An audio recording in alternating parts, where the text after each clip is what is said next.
So we left off at page 389 at the top of the page. We were talking about the genuine and the counterfeit. Let me just give you an illustration of this so that we can understand how the genuine and the counterfeit relate to each other. I had the privilege of teaching theology in Columbia for 6 years in our university there. One day I went downtown to a department store to purchase some things, and when I went to the cash register, the cashier took the 10,000 peso bill that I gave her, and she wrinkled it in her hand, and she lifted it up to look at it in the light, and she had a black light there. She put it under there, and she immediately pointed to a policeman that was there and asked the policeman to come over because it was a counterfeit bill.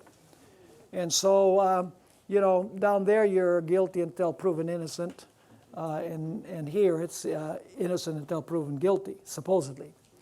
But anyway, that policeman came, another policeman joined him, and they took me to a back room, and they started interrogating me, asking me where I had the equipment to counterfeit bills, and I told them, hey, I'm not a counterfeiter. I said, I don't look at every bill that I pay with. And it was getting kind of serious, and one of the policemen then asked me, he says, who are you? Where do you work? I said, well, you know, I am a teacher of theology at Instituto Colombo Venezolano, the name of the university. And immediately the expression on the face of that policeman changed to the better. He says, oh, you teach at that school? That's a good school. The people there are good. And I said, oh, praise the Lord that he likes our, that he likes our school, you know. And so then he says, there's no one who would be a counterfeit from that school. So he says, I'm going to show you how to distinguish a counterfeit bill from a genuine one.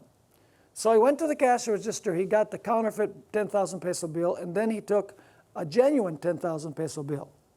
And first of all, he took the genuine bill and he put it in the light. He said, do you see a brown line running through the bill? And I looked, I said, yeah. He says, do you see the face that is visible only in the light, the face of the hero of the country? And I looked and I said, yeah, it's nice and clear. The face is nice and clear. Then he took the bill and he wrinkled it, and it was made kind of paper that would kind of open like a flower after he wrinkled it. Then he put it under the black light, and the two circles that were on the bill shone in neon colors. So he says that proves that that's a genuine bill. Now he says, I'm going to show you what the counterfeit is like. It looked pretty much like the genuine. He took the counterfeit bill and he put it in the light. He says, do you see any brown line? I said, no, there's no brown line. He says, do you see the circle? The face is kind of blurry. Yeah, it is blurry. And so then he took the bill and he wrinkled it, and it stayed wrinkled. He said, see, it's made of a different kind of paper. And he put it under the black light, and there was no neon shine. So he says, now you know how to distinguish a genuine 10,000 peso bill from a counterfeit one. Let me ask you, how can we detect a counterfeit? By knowing the genuine. So what is God's genuine day of worship? The Sabbath. So are we able to detect what the counterfeit would be? Well, there's only one other day of worship that Christians claim to keep. And what day is that? Sunday. The Sunday. And you know, after that, when I paid with a 10,000 peso bill, and the cashier would return a large bill to me, I would take it, I would look at it, you know. And one day, the lady at the cash register says, what, don't you trust me? I said, yes, I trust you as much as you trust me. In other words, she had a right to look in the light, so I have a right to look in the light as well. I was very captivated by your illustration about the courting. You know, I was going to tell a story about that, and I think I'll just go ahead and tell it. My wife and I met in Medellin, Colombia, when I was going to school. And at that time, the school was very segregated, not in terms of race, but in terms of gender. The girls had one side of campus, and the boys had the other side of the campus, like in countries outside the U.S., very conservative. When we came to church, the boys were on one side and the girls were on the other side. And there was one side of campus that belonged to the boys and one side of the campus that belonged to the girls. And woe to the boy that crossed the line or the girl that crossed the line. But for those who officialized their relationship, in other words, they were going steady, and with the permission, of course, of the parents of both, there was a special privilege. It was known as the curtain, la cortina in Spanish. Because you could go to the home of a faculty member, and for a couple of hours you could spend 2 hours with your boyfriend or your girlfriend there behind the curtain, you know. But of course, I'm sure that they were checking now and then. But, you know, you could spend 2 whole hours every couple of weeks where at other times, you know, you couldn't cross the line. And we had the privilege not only of participating in that curtain practice, but we also, I taught there, so we had students come to our house, so we saw both sides of the fence. Now, I can assure you something very clearly, and that is that we were always on time. In fact, we were not always on time. We always got there early. We guarded the edges, in other words. And during the time that we were together, you know, I wasn't thinking about, man, I could be playing soccer right now, or I could be playing softball or baseball. I could be doing something else. No, the focus was on one another. You know, sometimes I would take a gift, like we bring gifts to church on the Lord's Sabbath. And when the period was coming to an end, we would say, oh, good, are we glad that this is all? No, not just kidding. Said, oh, too bad, time is up. And we would kind of stand there at the door, you know, with the faculty there and kind of talking to see if we could steal a few extra moments. There was no looking at the church bulletin to see what hour is sundown, so we could get about our business. While I was teaching, there was one student, a couple, that would come to our house. And the girl one day, it was the date when they were supposed to meet. She came and she was crying. I mean, she had tears rolling down her face. And I said, what's wrong? She says, Pastor, today was the day that my boyfriend and I were supposed to meet together here for our date. And he preferred to go play soccer. What should I do? I said, get rid of him. Because if he does that now, it's going to be a lot worse if you get married. So let me ask you, do you suppose that I consider it a huge sacrifice? You know, every 2 weeks, oh, I got to go to this appointment with my girlfriend. What a bummer. Oh, I just wish that the time would just come to an end. This is torture. No. We enjoyed the time together. Why? Because there was love. And so it is with the Sabbath.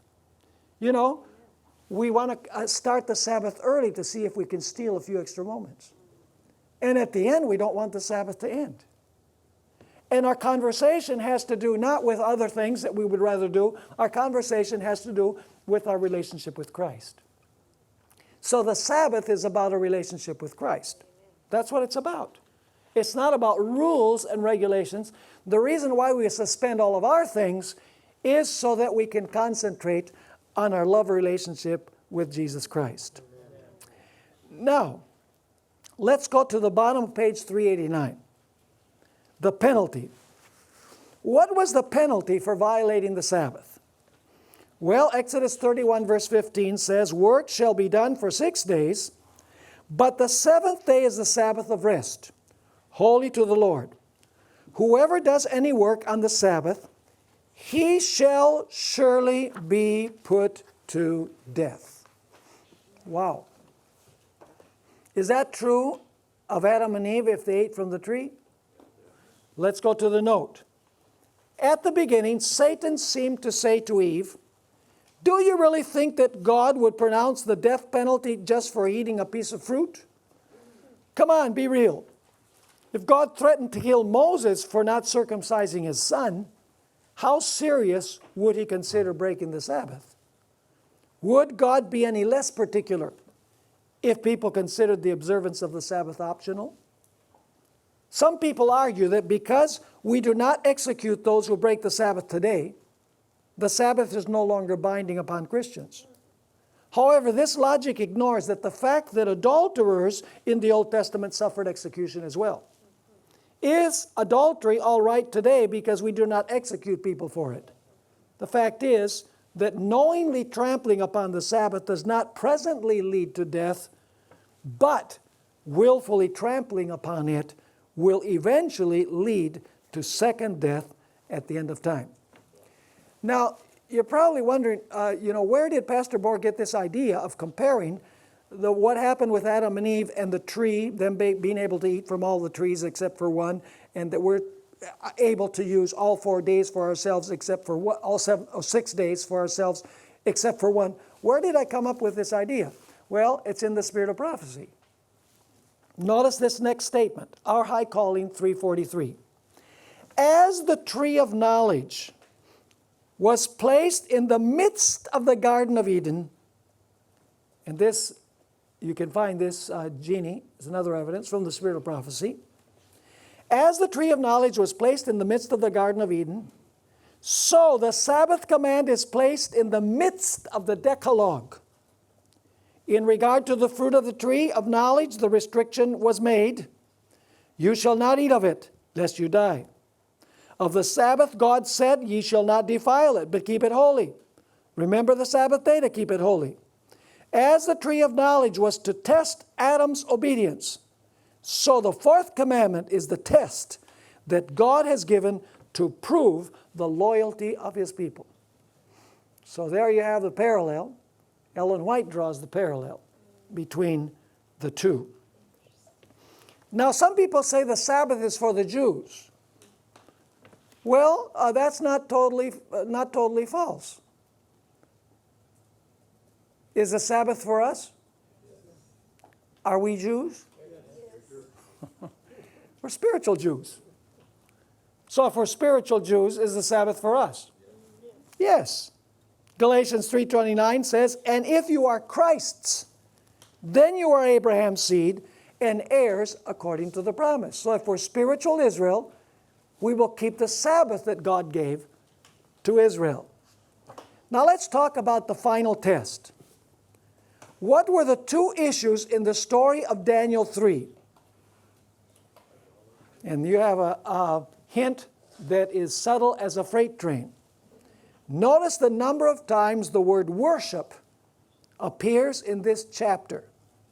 Is God's law also involved in this story? And which of the two tables of the law do you think was especially at stake? Let's dwell on it for a moment. What is the issue in Daniel 3? Worship. By the way, the book of Revelation draws on the story of Daniel 3. Because in Daniel 3 you have Nebuchadnezzar, who for a while lived as a beast. He raises up an image, commands everyone to worship the image, and if they don't, they're going to be killed. Does that sound familiar? And the kingdom is Babylon. In Revelation, do we also have an end-time Babylon? Yes. Is the beast going to raise up an image? Yes. Is the beast going to command everyone to worship the image? Yes. And whoever does not worship the image will be killed. Only in Revelation we're dealing with symbols. In the story in Daniel we're dealing with the literal. Literal Babylon, spiritual Babylon. Literal image, spiritual image. Literal Nebuchadnezzar behaved as a beast for a while, spiritual beast or symbolic beast. So basically Daniel chapter 3 is about worship. Will you worship the true God, or will you worship the image that Nebuchadnezzar has raised up? Now, does it also have to do with keeping God's commandments? Of course. Which commandments particularly? The first 4. You shall have no other gods before me. Don't bow before idols. Right? The 4th commandment, respect the Creator. There's only one true Creator, and the Sabbath is His sign. So, in other words, the issue is worship, and the issue is also the observance of God's commandments. Now, what will be the great issue in the final conflict on earth? Revelation 13, verse 15. He was granted power to give breath to the image of the beast, that the image of the beast should both speak and cause as many as would not what? Worship the image of the beast to be what? To be killed. So what is the issue in the end time conflict? Worship. Are the commandments also involved? Notice Revelation 14, verse 12. Here is the patience of the saints. Here are they that what? Keep the commandments of God and the faith of Jesus. Is Satan going to be enraged against God's people who keep the commandments, just like Nebuchadnezzar was enraged that these young men would not disobey the commandments of God and would not practice false worship? Absolutely. Revelation 12, 17. And the dragon was enraged with the woman, and he went to make war with the rest of her offspring who keep the commandments of God and have the testimony of Jesus Christ. Now, the seal of God is received only where? The seal of God is received only in the forehead or on the forehead. Which means that if it's on the forehead or in the forehead, it means that you serve God out of conviction. In the Bible, the hand represents what? Work. Represents work, according to the book of Ecclesiastes. At the end of time, there's going to be two kinds of people that receive the mark of the beast, but only one kind of person that receives the seal of God. Notice Revelation 13, 16. Speaking about those who are lost, He causes all, both small and great, rich and poor, free and slave, to receive a mark on their right hand or on their foreheads. So the wicked, they're willing to receive the mark on the forehead or where? On the right hand. Now, what was placed upon the foreheads and hands of Israel in the Old Testament? Deuteronomy 6, 6 through 8. And these words which I command you today shall be in your heart. You shall teach them diligently to your children, and shall talk of them when you sit in your house, when you walk by the way, when you lie down, when you rise up.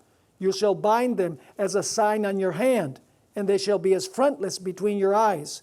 You shall write them on the doorposts of your house and on your gates. What does it mean to have the Ten Commandments written on our forehead? That's where your frontal lobe is. It means that we serve God with all of our mind. We serve Him by conviction, if you please. Does that also affect what we do? Our actions. See, the hand has to do with the actions that we perform. Yes, it also affects our actions. Now, where did God promise to write His law? Hebrews 8, verse 10. For this is the covenant that I will make with the house of Israel after those days, says the Lord. I will put my laws in their what? In their mind, and write them on their hearts, and I will be their God, and they shall be my people. What will God's people receive in contrast to the mark of the beast? The seal of God. And where will the seal of God be placed? On the forehead. And what is it that is written in the mind or on the forehead? God's what? God's law. So we find that the seal of God is related to His law specifically.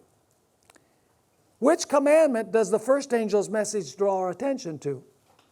We're not going to read the verses, Revelation 14, 6 and 7. It draws our attention to the what? To the Creator. Is the first angel's message a message to the whole world? Every nation, kindred, tongue, and people? Absolutely. The whole world is invited, not only invited, but commanded to worship the Creator. What does the third message warn people not to do? It warns people not to worship the beast or receive his mark. They are opposites, in other words. The seal of God is the exact opposite of the mark of the beast. Now, does the Sabbath commandment have anything to do with worship and with creation? Absolutely. Isaiah 66, verses 22 and 23. For as the new heavens and the new earth, which I will make, shall remain before me, says the Lord, so shall your seed and your name remain. And it shall come to pass that from one new moon to another, that is, from 1 month to another, and from one Sabbath to another, all the Jews, that's not what it says, all flesh shall what? Come to worship before me, saith the Lord. Why do we worship God? Because He's the Creator. What is the sign of the Creator? The Sabbath. Most of the world at the end is going to worship whom? The beast. Because he claims to occupy the position of who? Of God. Does he also have a sign? Sunday. It's that simple. And you say, you mean to say God is going to test people over a day? Well, He tested Adam and Eve over a tree. So what's the issue? God uses external things to test His people. Did He test Israel when He told them not to take anything from Jericho? Did He test Ananias and Sapphira with money that they had in their pockets? Yes. Because when we are faithful in the external, it's a sign that we internally are loyal to the Lord. And that's what we were studying in our last presentation last evening, is the fact that Sabbath observance, external Sabbath observance, is a sign of an internal experience that the Holy Spirit has placed in our hearts. So if we have the Holy Spirit and we love the Lord, it will be a pleasure to observe His holy Sabbath. Let's read now some statements on pages 394 and 395 on the importance of this issue. And now we're going to talk about our church, Seventh-day Adventists. There's a tendency these days to want to change the names of some of our churches. Adventist Community Church, Adventist Fellowship, and some even take away the word Adventist. Did Ellen White foresee this, and does she have something to say about it? Evangelism 2:33. Instead of the people of God becoming less and less definitely distinguished from those who do not keep the seventh-day Sabbath, they are to make the observance of the Sabbath so prominent that the world cannot fail to recognize them as Seventh-day Adventists. Volume 2 of Selected Messages 385. There is to be no compromise with those who are worshiping an idle Sabbath. We'll come to that in a few moments again. We are not to spend our time in controversy with those who know the truth and upon whom the light of truth has been shining, when they turn away their ear from the truth to turn to fables. That's why I don't think that we should debate with people who don't want to accept and obey the Sabbath. It's a waste of time. And all it does is give fodder to others to take sides and to be critical. I was told that men will employ every policy.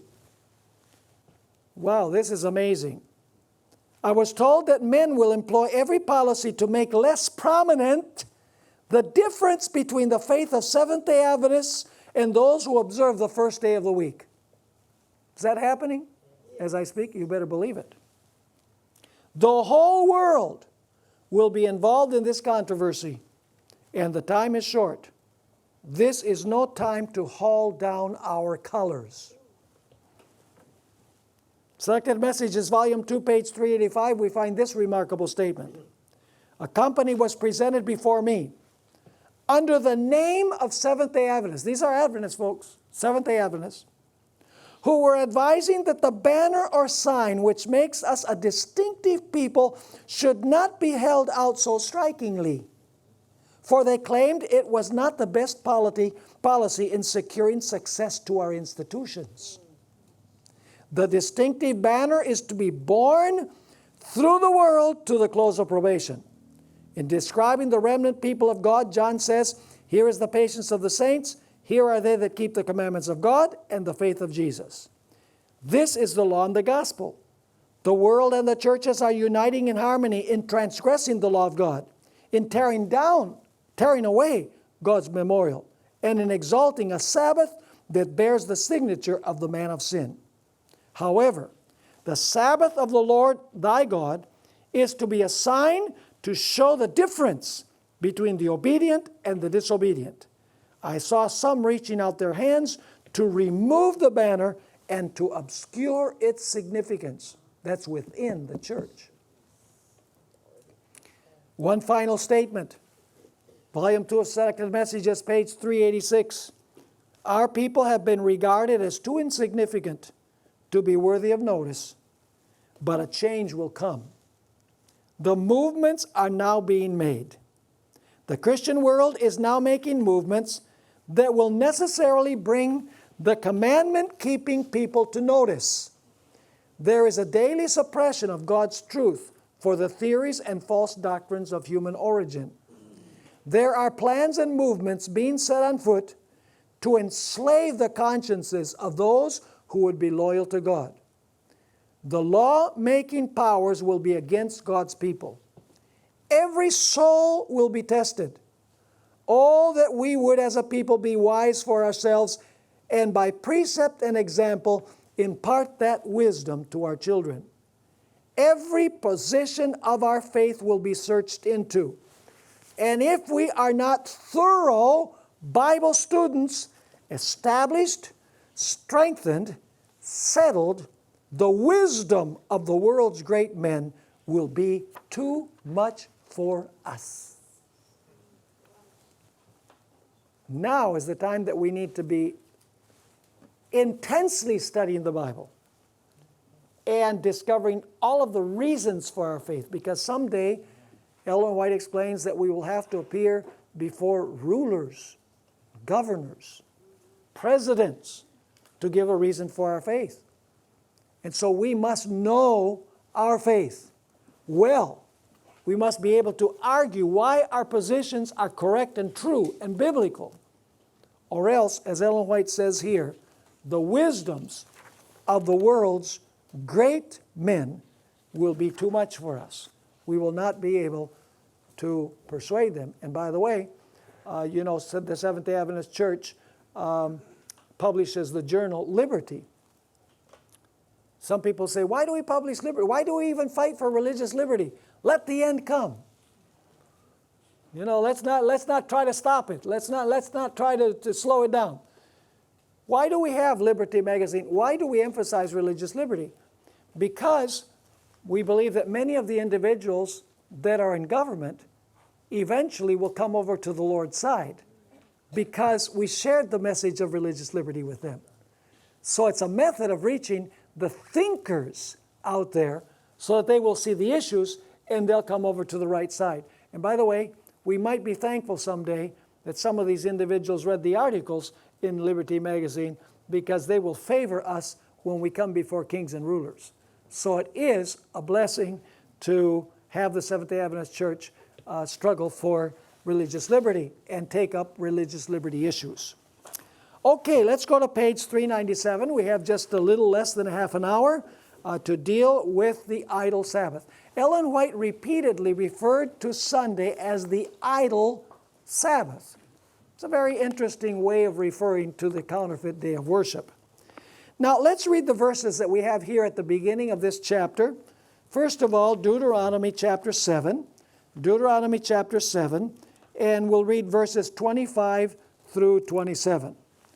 Deuteronomy 7, 25 to 27. God is telling Israel what they need to do when they enter the promised land. Actually, it's only verses 25 and 26. You shall burn the carved images of their gods with fire. You shall not covet the silver or gold that is on them, nor take it for yourselves, lest you be snared by it. For it is, now we come to a key word that we're going to come to in a few moments. It is what? An abomination to the Lord your God. Nor shall you bring an abomination into your house. That's speaking about idols. lest you be doomed to destruction like it. You shall utterly detest it and utterly abhor it, for it is an accursed thing. What a way to describe idols. Notice also 1 Kings chapter 11, verses 5 through 7. 1 Kings chapter 11 and verses 5 through 7. Once again, we find the idea that idols are an abomination to the Lord. Here we find the following words.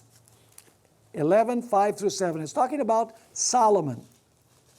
For Solomon went after Ashtoreth, the goddess of the Sidonians, and after Milcom, the abomination of the Ammonites.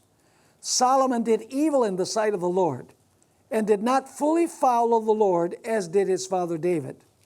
Then Solomon built a high place for Chemosh, the abomination of Moab, on the hill that is east of Jerusalem, and for Molech, the abomination of the people of Ammon.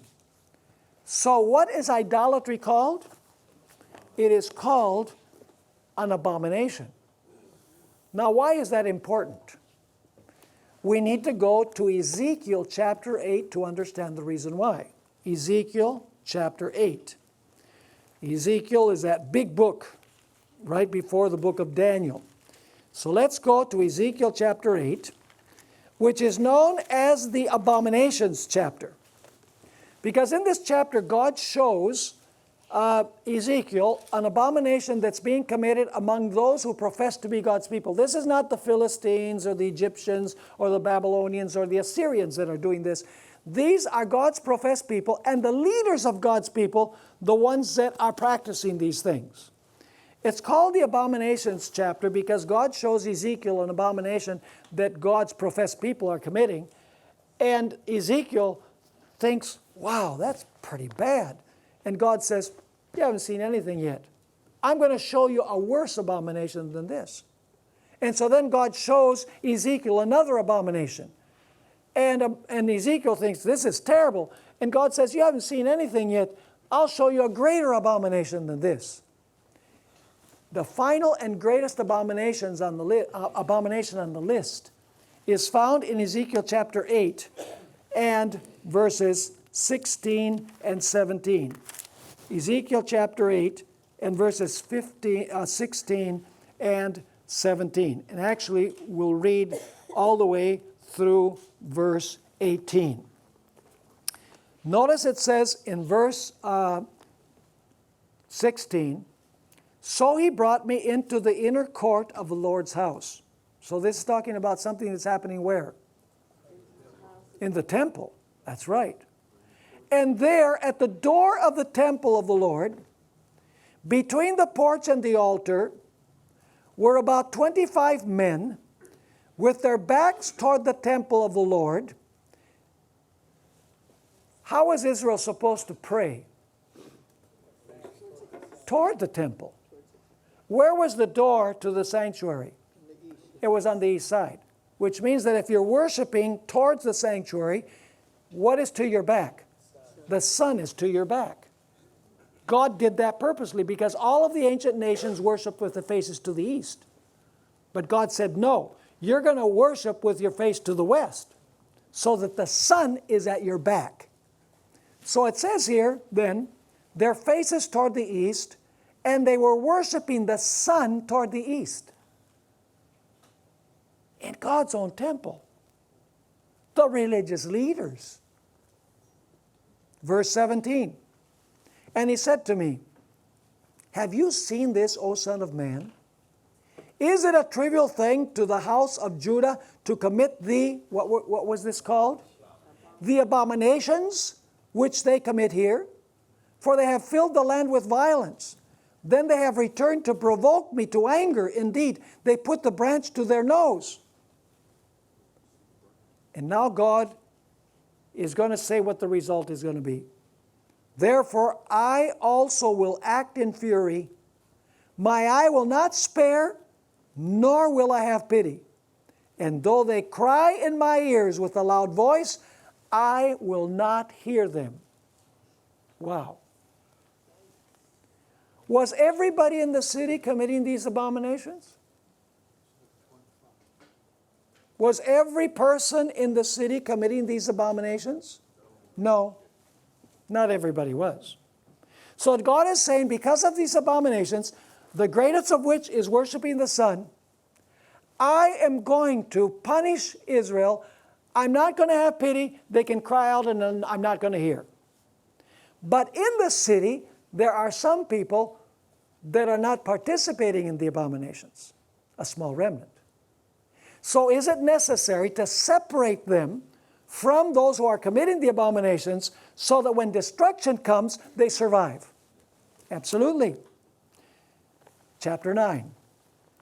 Then he called out in my hearing with a loud voice, saying, let those who have the charge over the city draw near, each with a deadly weapon in his hand. And suddenly 6 men came from the direction of the upper gate, which faces north, each with his battle axe in his hand. One man among them was clothed with linen, this is Jesus, by the way, and had a writer's inkhorn at his side. They went in and stood beside the bronze altar. This is in the court of the sanctuary. Now the glory of the God of Israel had gone up from the cherub where it had been, to the threshold of the temple. And he called to the man clothed with linen, who had the writer's inkhorn at his side. Now there's going to be a cry. And the Lord said to him, go through the midst of the city. Which city? Jerusalem. Is that the capital of God's people? Yes, this happened among God's people. Go through the midst of the city, through the midst of Jerusalem, and put a mark. Where? On the foreheads. Is this similar to Revelation? Very similar to Revelation. Is this a sign of protection? Yes, it is. Is a time of trouble coming to Jerusalem here? Oh, yeah. Is destruction coming?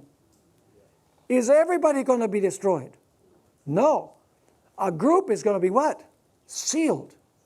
So it continues saying here, go through the midst of the city, through the midst of Jerusalem, and put a mark on the foreheads of men who sigh and cry over all the abominations that are done within. Does that mean that they would sigh and cry about the abomination of worshiping the sun? The greatest of all abominations? Because it is at the very top of the list? Absolutely. So what happens after the sealing takes place? After the sealing is done, what happens? Verse 5. To the others he said in my hearing, go after him through the city and kill. Do not let your eyes spare, nor have any pity. Utterly slay old and young, men, maidens, and little children and women. But do not come near anyone on whom is the mark. And where do they begin the work of destruction? And begin at my sanctuary. So they began with the elders who were before the temple. So not everybody was practicing the abominations. Not everyone was worshiping the sun. There was a faithful group that were sighing and crying because of the idolatry that was taking place, and primarily the issue of worshiping the sun. And so then, after the sealing takes place, Nebuchadnezzar comes to Jerusalem in the year 586. And he does exactly what it says in verse 6. Those in the city who are apostate are destroyed. But those who had the sign on their foreheads were spared. Now, did the destruction of Jerusalem have anything to do with keeping the Sabbath or not? Go with me to Jeremiah chapter 17. Jeremiah chapter 17. Let's notice something very interesting here. Why Jerusalem was destroyed?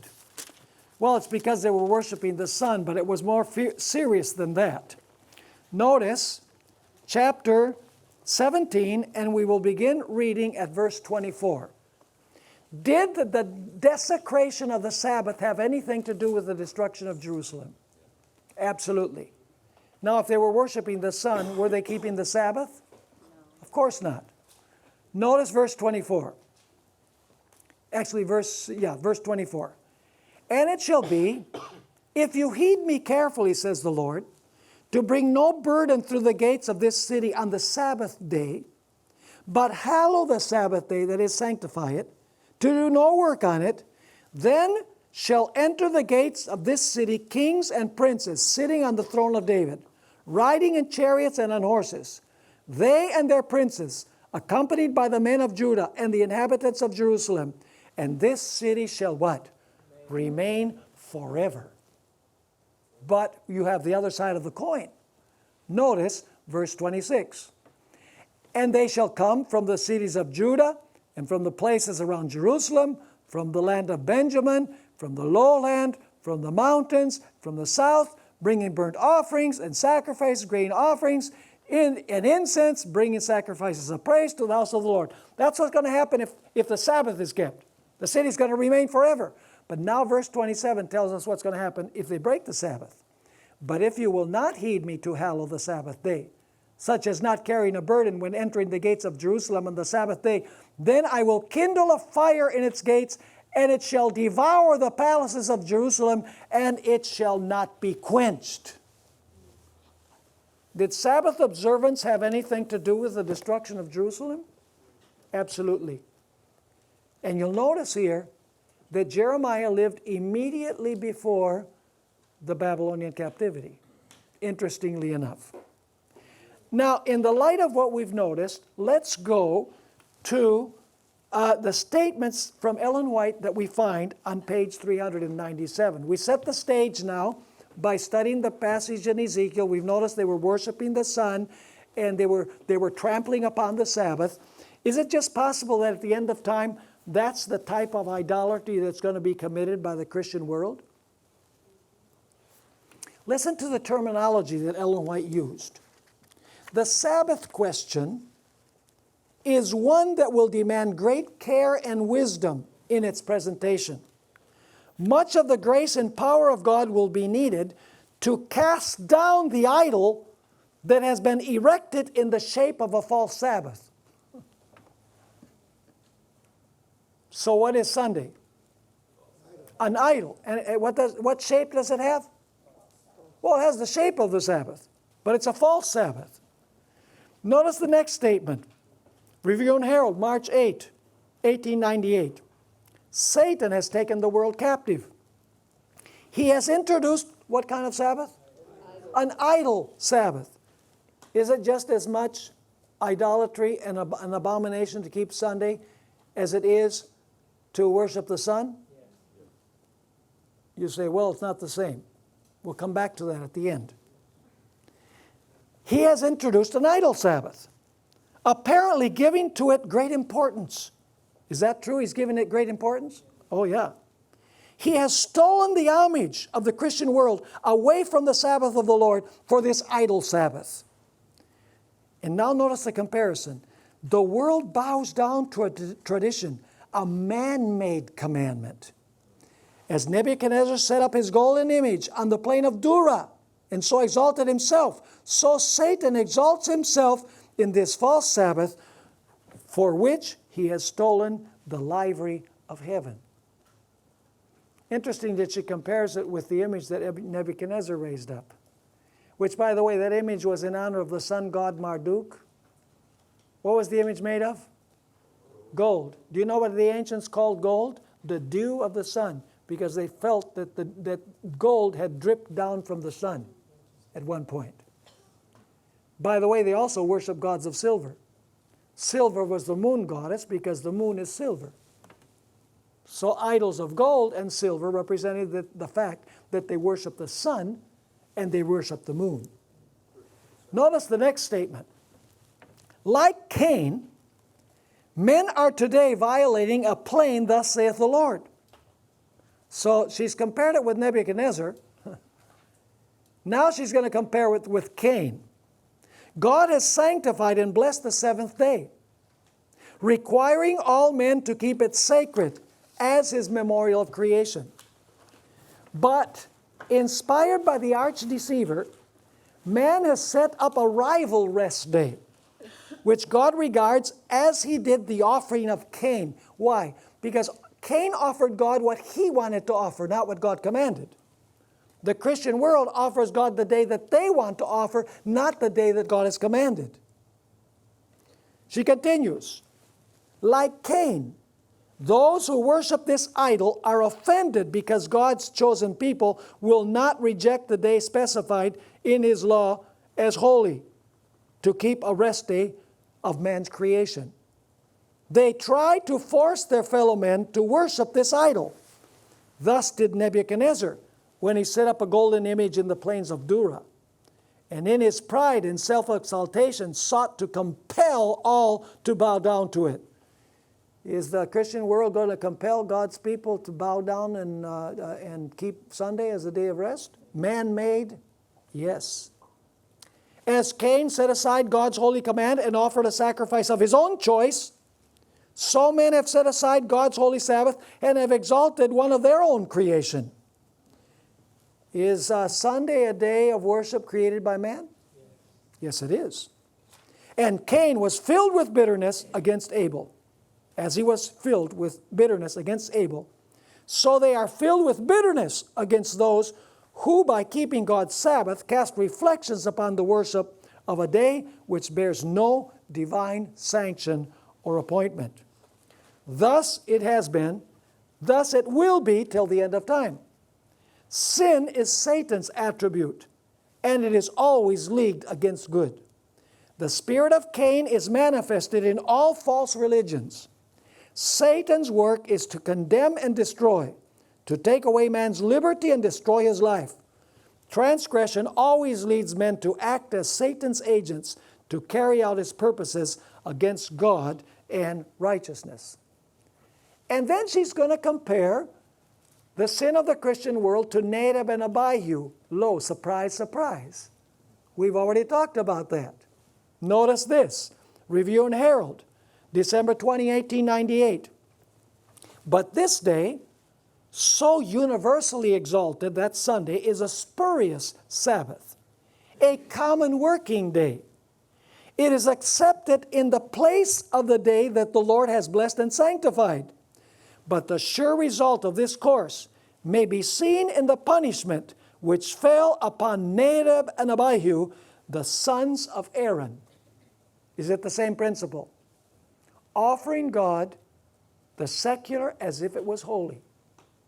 And in the case of Nebuchadnezzar, leading people to worship a man-made idol representing the sun god. Here's another statement, Letter 90, 1897. The Protestant world have set up an idol Sabbath in the place where God's Sabbath should be. And they are treading in the footsteps of the papacy, whether they want to recognize it or not. The Faith I Live By, page 286. Sunday keeping is not yet the mark of the beast, and will not be until the decree goes forth, causing men to worship this idol Sabbath. Has that command come yet to worship the idol Sabbath? No, not yet. So no one yet has the mark of the beast. By the way, no one has the seal of God either. The end time eschatological seal of God, because they're given at the same time. Signs of the Times, May 26, 1898. Those who live during the last days of this earth's history will know what it means to be persecuted for the truth's sake. In the courts, injustice will prevail. The judges will refuse to listen to the reasons of those who are loyal to the commandments of God, because they know the arguments in favor of the fourth commandment are unanswerable. They will say, we have a law, and by our law he ought to die. God's law is nothing to them. Our law with them is supreme. Those who respect this human law will be favored, but those who will not bow to the idol Sabbath have no favors shown to them. In other words, the time will come when we will not be able to depend upon the First Amendment to the Constitution. No such thing as free speech anymore. Because judges and magistrates will refuse to listen to the arguments because they know that the arguments are too powerful. Here's another one. Review and Herald, April 15, 1890. Not a move has been made in exalting the idle Sabbath, in bringing around Sunday observance through legislation, but Satan has been behind it and has been the chief worker. But the conscience should not be compelled even for the observance of the genuine Sabbath, for God will accept only willing service. Would it be wrong for the government to enact a Sabbath-keeping law? Yes. Seventh-day Sabbath-keeping law? Yes. Because the state has no jurisdiction over the Sabbath. The Sabbath is God's day. It belongs to Him. It doesn't belong to Caesar. 19 manuscript releases, page 244.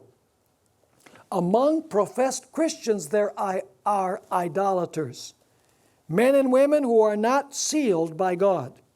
Many have subverted the Christian faith into idolatry, giving to a man-made institution the glory and honor that God requires for His Sabbath day, and compelling others to worship this idol. Notice the number of times that Ellen White refers to Sunday as the idol. Such ones will surely be visited with God's retributive judgments, which are to be poured out without mixture of mercy, this is the 7 last plagues, by the way, upon the unrepentant despisers of God's law. Let's read this one more, and then I'm going to show you that observing Sunday as the day of worship is the same as worshiping the sun, in principle. Notice this statement, the Spalding-McGann collection, page 22. In preaching the truth, it is not always best to present those strong points of truth that will arouse prejudice, especially where such strong feelings exist as are felt in the southern states. Those are the red states, as we call them today. The Sabbath must be taught in a decided manner, but be cautious how you deal with the idle Sunday. A word to the wise is sufficient. Now someone might object. It's not the same to worship the sun as it is to worship on Sunday, is it? A closer look will indicate that in principle, worshiping the sun and worshiping on Sunday is based on the same principle. So let's do it in question and answer format. Who created the sun? God. Did He create it for worship? No. So, if we make the sun an object of worship, what do we call that? We call that idolatry. Because anything that we make for worship that God has not created for worship is idolatry. Now let's ask 3 follow-up questions. Who created Sunday, the first day of the week? Did God create the first day of the week? Yes.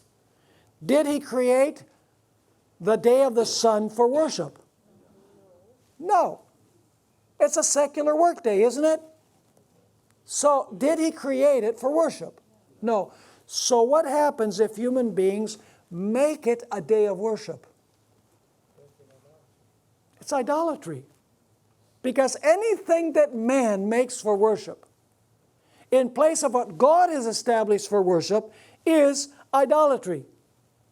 It does not really matter whether we worship God through a man-made idolatrous object, such as the sun, or we worship a man-made idolatrous day, because that also was made by man. So we can understand why Ellen White explained that Sunday is the idle Sabbath, because it has been erected by man as a day of worship, not by God. So as we've studied these lessons, we studied last evening about the relationship between the internal seal and the external seal. We did a comparison also in our first study together between the tree in the Garden of Eden and the observance of the Sabbath at the end of time. We've now talked about the idol Sabbath, the Sabbath that has been created by man for worship. Everything that we've been doing is actually amplifying the issue of the seal of God that is spoken of in the interlude of Revelation chapter 7. The Revelation chapter 7 speaks about the seal of God that is given to the very end time generation. It's given on their foreheads to protect them in the time of trouble. And the issue of controversy is going to be what? The day of worship. Now, in our next lesson together, in our last session this afternoon, we are going to study about the seal of the living God. This is another lesson where we're going to take a look at different avenues that we can pursue to prove that the Sabbath is the seal of God, and to also prove that the mark of the beast has to do with keeping a counterfeit day of worship. As we examined two verses in closing, we examined Revelation chapter 14, 9 through 11. There it says, whoever worships the beast, his image, or receives his mark, will receive the wrath of God. Immediately after the third angel's message, we find that verse that distinguishes Adventists from all other denominations. And what does that verse say? In contrast to those who worship the beast, his image, and receive the mark, here are they who what? Who have the patience of the saints. They do what else? They keep the commandments of God. In contrast to those who worship the beast, his image, and his mark in the third angel's message, they keep the commandments of God and the faith of Jesus. So that is what we're going to unpack a little bit more in our last session together.